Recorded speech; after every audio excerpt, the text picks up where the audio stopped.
আসসালামু আলাইকুম। আমার প্রিয় শিক্ষার্থীরা, তোমরা কেমন আছো? আশা করি তোমরা সকলেই ভালো আছো। বরাবরের মতো আমি আবারও তোমাদের অনলাইন ক্লাসে উপস্থিত হয়েছি। আমি মোহাম্মদ সিদ্দিকুর রহমান, সহকারী শিক্ষক, গণিত, আশরাফাদ উচ্চ বিদ্যালয়। আজকের আমার অনলাইন ক্লাসে তোমাদের সকলকে স্বাগতম। সুপ্রিয় শিক্ষার্থীরা, আজকে আমি নবম দশম শ্রেণীর গণিত বিষয়ের 3.5 অনুশীলনীর একটা প্রশ্ন সমাধান করব। প্রশ্ন নম্বর হচ্ছে 31। তোমাদের সুবিধার্থে আমি প্রশ্নটা বোর্ডে উঠাইছি।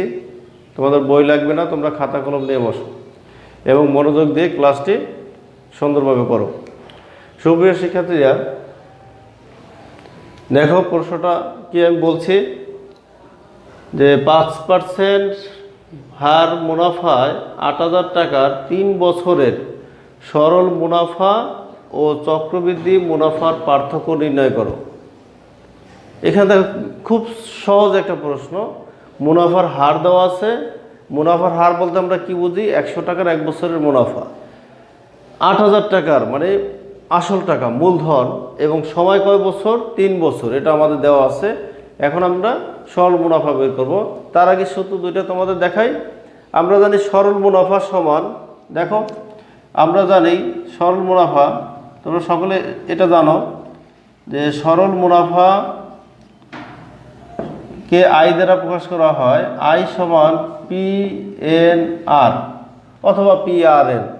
এটা আই হচ্ছে সরল মুনাফা, পি হচ্ছে আসল, পিটা কি আসল বা মূলধন,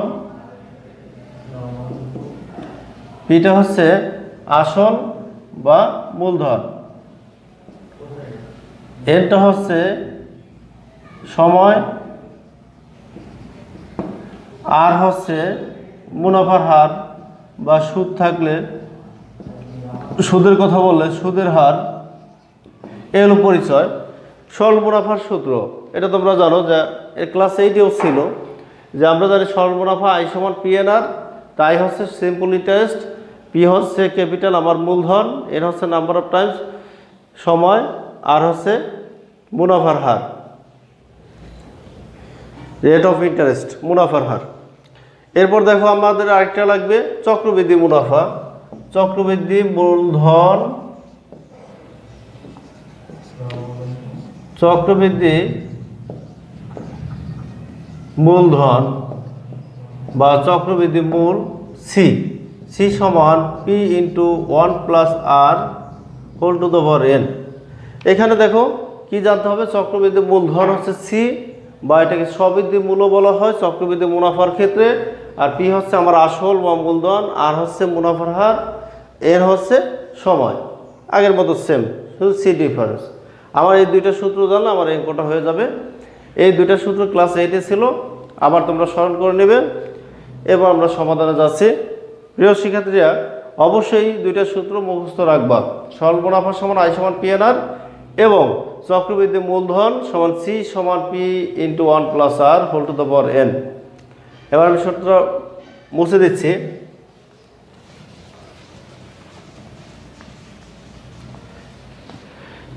এরপর দেখো খুবই সহজ, খুবই সহজ।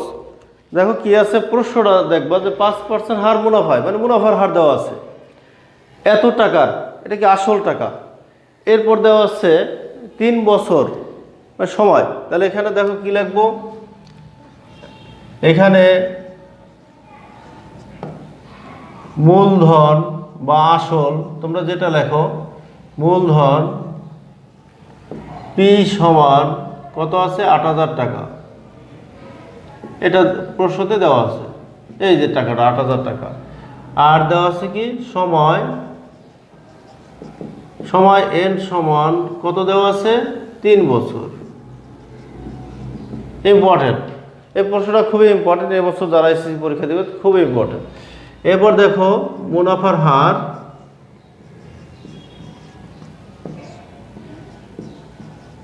মুনাফার হার আর সমান 5%।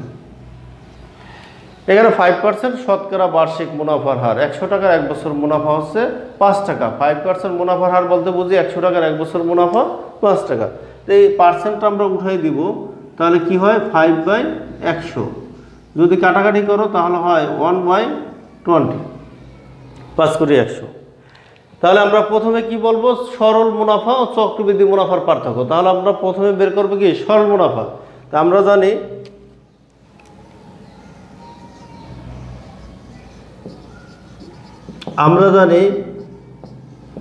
সরল মুনাফা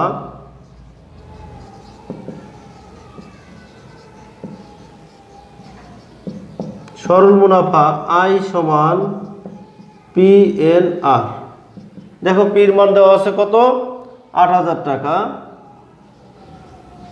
এর মান দেওয়া আছে 3 বছর, আর মুনাফার হার দেওয়া আছে 1/20 এই টাকা। এর ক্যালকুলেটর দিয়ে হিসাব করে দেখো।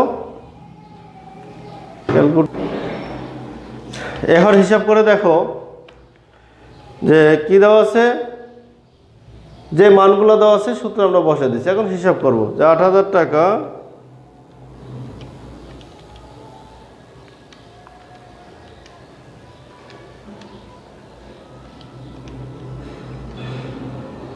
কত আসে, 8,000 গুণ হচ্ছে 3 ভাগ হচ্ছে 20, 1200 টাকা। 3 আর 24, একটা শূন্য কাটা যায়, 1200 টাকা। এত টাকা আসছে। এরপর দেখো তাহলে আমরা কি পাইলাম, সরল মুনাফা। এরপর আমাদের কি লাগবে, চক্রবৃদ্ধি মুনাফা। কিন্তু চক্রবৃদ্ধি মুনাফার সমান হচ্ছে C - P। চক্রবৃদ্ধি মূলধন থেকে আসল বিয়োগ করলে, মূলধন বিয়োগ করলে চক্রবৃদ্ধি মুনাফা পাওয়া যায়। তাহলে আমাদের আগে বের করতে হবে কি চক্রবৃদ্ধি মূলধন। তাই সাইডে লিখি। আবার আমরা জানি চক্রবৃদ্ধি মূলধন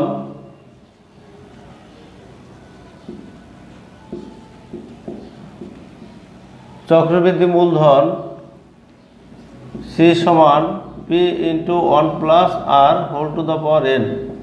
পির মান 8,000, 1 + R, আর n এর মান 3, মান বসাই দিলাম। এর টাকা লেখা যাবে ইচ্ছা করলে, না লেখলে হবে টাকা। এরপর দেখো কত হয়, 8,000 ×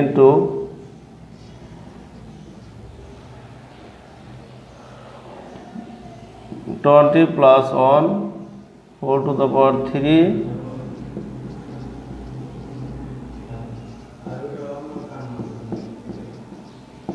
হোল কিউব।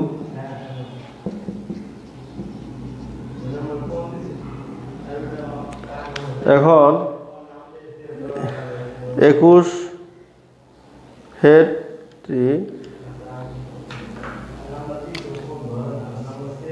9261।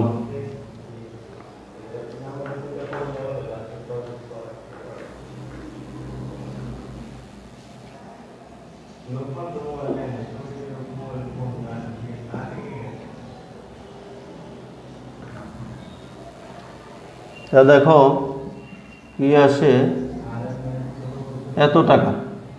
তাহলে আমার চক্রবৃদ্ধি মূলধন আসলো কত, 9,261 টাকা। তাহলে চক্রবৃদ্ধি মূলধন থেকে আমি মূলধন বিয়োগ করলে চক্রবৃদ্ধি মুনাফা পাবো। সুতরাং চক্রবৃদ্ধি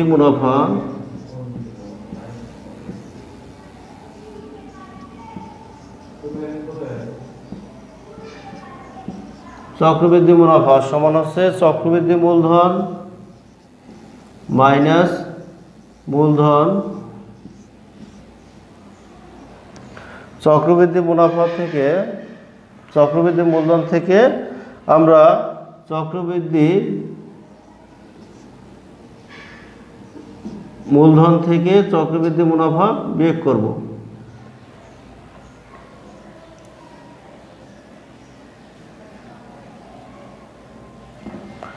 দেখো চক্রবৃদ্ধি মুনাফা সি মাইনাস পি, আমি এটা লিখলাম না, চক্রবৃদ্ধি মূলধন মাইনাস হচ্ছে মূলধন,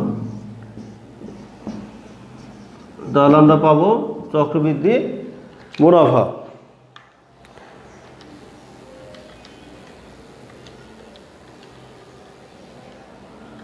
কত আসে? 1261 টাকা। সুপ্রিয় শিক্ষার্থীরা দেখো আমরা কি বের করছি? চক্রবৃদ্ধি মূলধন। চক্রবৃদ্ধি মূলধন কত টাকা আসছে? 9261 টাকা। এই চক্রবৃদ্ধি মূলধন থেকে আমার মূলধন বিয়োগ করলে অর্থাৎ সি মাইনাস পি, চক্রবৃদ্ধি মুনাফা, চক্রবৃদ্ধি মূলধন থেকে মূলধন বিয়োগ করলে কি বের হবে? চক্রবৃদ্ধি মুনাফা। এরপরে বলছে যে সরল মুনাফা ও চক্রবৃদ্ধি মুনাফার পার্থক্য। তাহলে আমরা দুইটা জিনিস পেয়ে গেছি, সরল মুনাফা পাইছি 1200 আর চক্রবৃদ্ধি মুনাফা পাইছি 1261, তাই দুই মুনার পার্থক্য 61। এখন আমরা এখানে লিখব সুতরাং সরল মুনাফা ও চক্রবৃদ্ধি মুনাফার পার্থক্য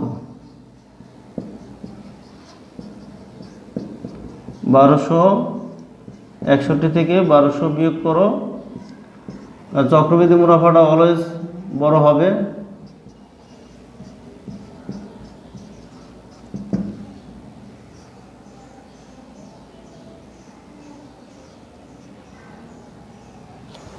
দেখো চক্রবৃদ্ধি সরল মুনাফা ও চক্রবৃদ্ধি মুনাফার পার্থক্য